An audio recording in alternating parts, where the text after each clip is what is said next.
안녕하세요. 성공투자의 길라잡이 주프로입니다. 이번 주 코스피 증시는 약보합으로 마감했는데요. 금요일에는 기관과 외국인이 모두 순매도하는 모습을 보였습니다. 본격적인 실적 시즌을 앞둔 상황에서 흐름을 지켜보자는 관망세가 있었고요.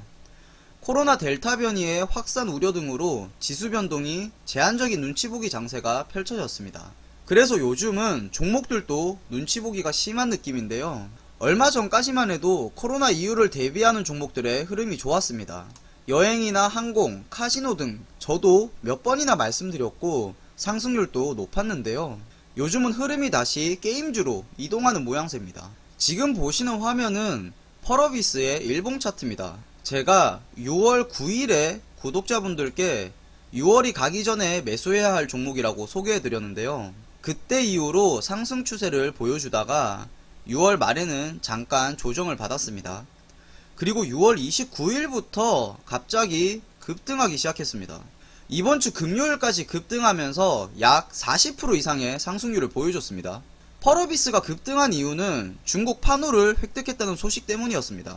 펄어비스의 대표 게임인 검은사막 모바일이 중국 시장에서 출시 허가를 받는데 성공했습니다. 기관이 매수한 종목들 중에서 좋은 흐름을 나타내는 종목들은 앞으로도 많이 나올 겁니다.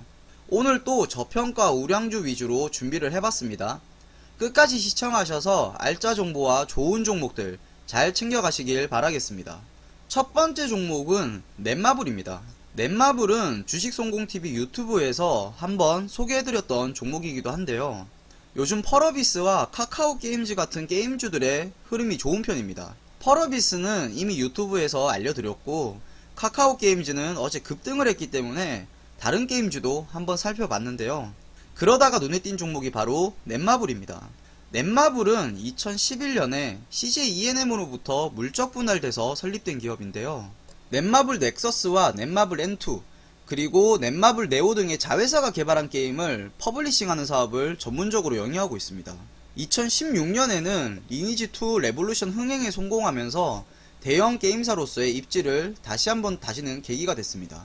넷마블의 게임인 제2의 나라가 흥행에 성공했습니다. 현재 제2의 나라가 국내 구글 플레이 인기 게임 순위에서는 3위에 랭크되어 있고요. 애플의 어드벤처 게임 순위도 3위에 올라와 있습니다. 하반기 실적 개선이 기대되는 상황입니다. 그리고 넷마블의 리니지2 레볼루션이랑 블레이드 앤 소울 레볼루션의 중국 진출 기대감도 다시 고조된 상황입니다. 얼마 전에 넷마블의 게임 개발 자회사인 넷마블 네오가 한국거래소에 상장 예비심사 신청서를 제출했는데요. 리니지2 레볼루션과 킹 오브 파이터 올스타 등의 흥행작을 배출한 기업입니다. 이르면 8월 초에 예비심사를 통과하고 청약 절차를 밟을 예정입니다. 넷마블의 시간도 점점 다가오고 있다는 생각이 들었습니다. IBK 투자증권에서 발간한 기업 분석 보고서를 살펴보면 넷마블의 모멘텀을 크게 실적 개선과 게임 신작, 그리고 중국 진출 3가지로 꼽고 있는데요. 앞서 말씀드린 제2의 나라가 흥행에 성공했기 때문에 하반기부터는 실적이 강하게 개선될 것으로 예상하고 있습니다. 두 번째는 하반기에 마블 퓨처 레볼루션이랑 세븐나이츠 레볼루션이 출시되기 때문에 신작 모멘텀이 강화될 전망입니다.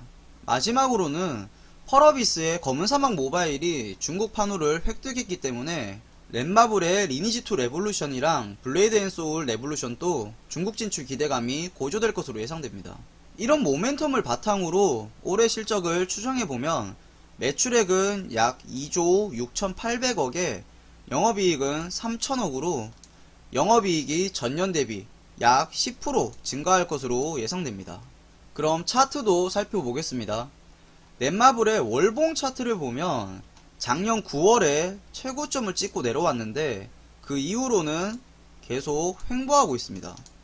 그 당시 주가 상승은 빅히트 엔터와 카카오게임즈의 상장 모멘텀을 많이 받았었는데요.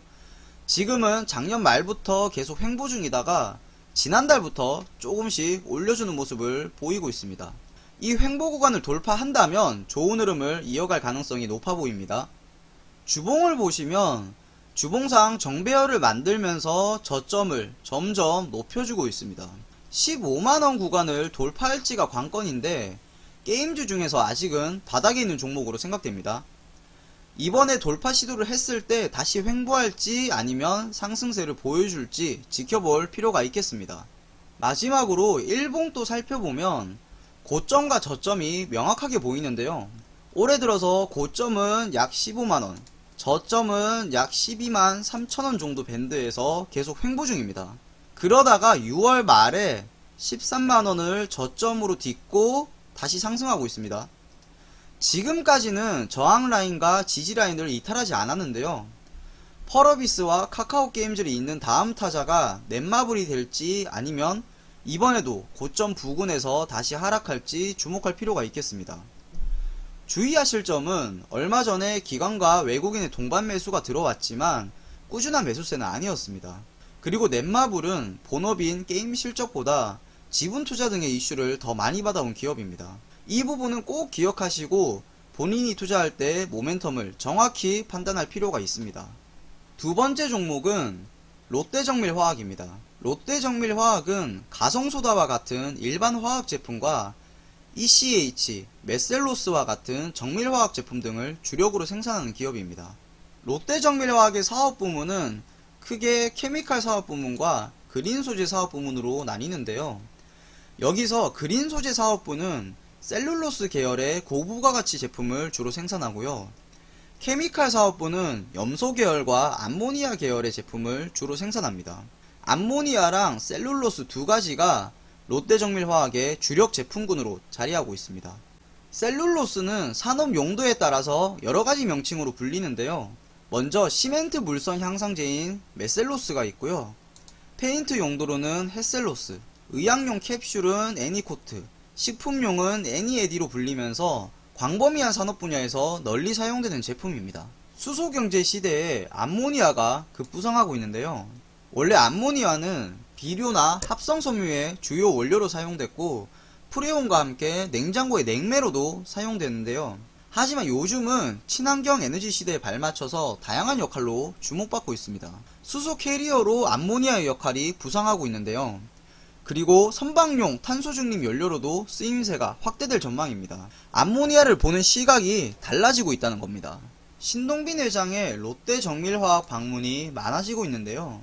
이유는 롯데정밀화학의 친환경 신사업 분야에 대한 관심 때문입니다. 롯데정밀화학은 그린 소재와 수소를 중심으로 사업을 전개할 전망인데요. 셀룰로스 외에도 기존의 암모니아 사업을 토대로 수소 사업을 검토하고 있는 점도 주목할 만합니다.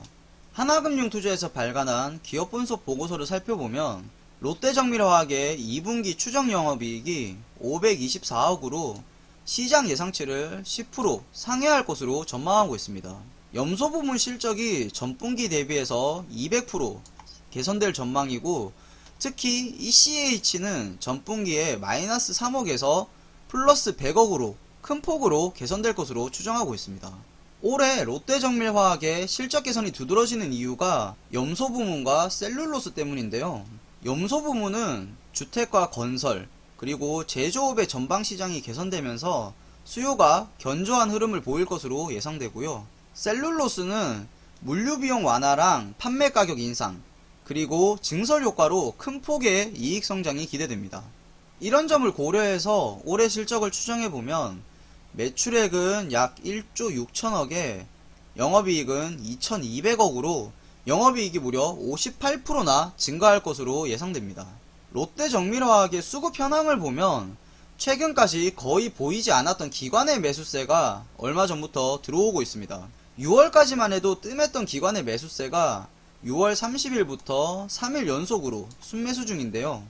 아직 순매수 금액이 많지는 않지만 차트를 보면 흐름이 달라지고 있다는 걸 느낄 수 있습니다. 월봉 차트를 보면 작년에 코로나 이후로 지금까지 잘 상승하고 있는 모습인데요. 그런데 지금은 68,000원 구간을 돌파하지 못하고 계속 윗꼬리를 달면서 떨어지고 있습니다. 올해 3월까지 58,000원 구간에서도 돌파하지 못하다가 4월 들어서 한방에 크게 급등이 나왔습니다. 월봉상 상승 추세에서 눈치를 보고 있는 것으로 보입니다. 주봉상으로는 지금 저점을 점점 높여주고 있는데 20주선을 지지라인으로 계속 상승 추세를 유지하고 있는 모습입니다. 롯데정밀화학의 성장성과 더불어서 차트가 상승 추세를 이탈하지 않는다면 우상향의 좋은 흐름을 이어갈 것으로 보여집니다. 마지막으로 일봉 차트도 살펴보면 일봉상으로는 올해 3월에 저점을 찍고 4월까지 쉬지 않고 급등했는데요. 그리고 하락했지만 5월과 6월에 쌍바닥을 집어준 모습입니다. 5월 말부터 돌파하지 못했던 68,000원 구간을 계속 윗꼬리 맞고 떨어지고 있습니다. 일봉상 지금이 저점을 다지고 단기 저항 라인까지 올라온 것으로 보여집니다. 68,000원 구간을 돌파할지 아니면 다시 6월 말 저점으로 떨어질지 매우 중요한 변곡점이 있습니다. 주의할 점은 롯데정밀화학의 공매도가 계속 증가하는 상황입니다. 그리고 일봉상 단기 저항선까지 올라왔기 때문에 저항선을 돌파하지 못한다면 다시 조정을 받을 가능성이 큽니다. 이 점 유의하셔서 투자에 참고하시길 바라겠습니다. 증시가 한 번 더 상승하길 기대하고 있는데요. 눈치보기 장세를 빨리 벗어나서 모두가 웃을 수 있는 그런 증시가 됐으면 좋겠습니다. 하지만 항상 말씀드리지만 기대는 기대일 뿐 현재 상황을 객관적으로 바라볼 필요가 있습니다. 다음 주 미국 증시와 한국 증시가 매우 중요합니다. 주식성공TV 구독하시고 남들보다 한 발 앞선 투자를 하시면 좋겠습니다. 댓글과 좋아요로 여러분의 의견을 전해주시면 감사하겠습니다.